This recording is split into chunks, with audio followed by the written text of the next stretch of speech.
BCB board এবং তামিম ইকবালের এই বিষয়ে আরো জানাতে সরাসরি যুক্ত হচ্ছেন আমাদের সহকর্মী রিফাত আঞ্জুম। রিফাত, তামিম ইকবালের অসুস্থতার বিষয়ে সর্বশেষ কি তথ্য আছে জানাবেন?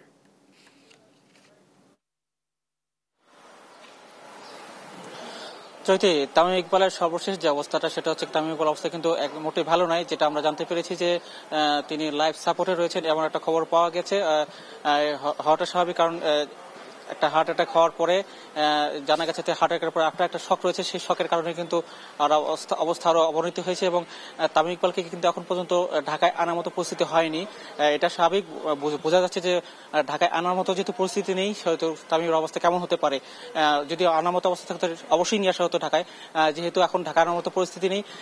যতদূর জানতে পেরেছি যে সাভারি যে ফজিলতুর যে মেডিকেল কলেজ হাসপাতাল রয়েছে সেখানে তাকে রাখা হয়েছে এবং নিবিড় পর্যবেক্ষণ রাখা হয়েছে এবং চিকিৎসকরা সর্বোচ্চ চেষ্টা করছেন তাকে তার যেন চিকিৎসাটা নিশ্চিত করা যায়।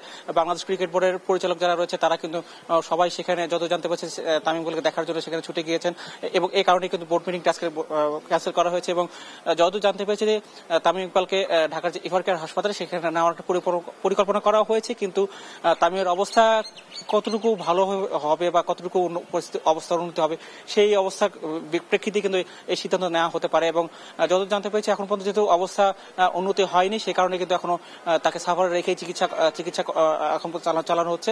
তো এই ছিল মিরপুর থেকে সর্বশেষ, কোনো পরবর্তী কোনো আপডেট আসলে আমরা খুব দ্রুত আপনাদের জানিয়ে দেবো। নিশ্চয়ই রিফাত, ধন্যবাদ আপনাকে।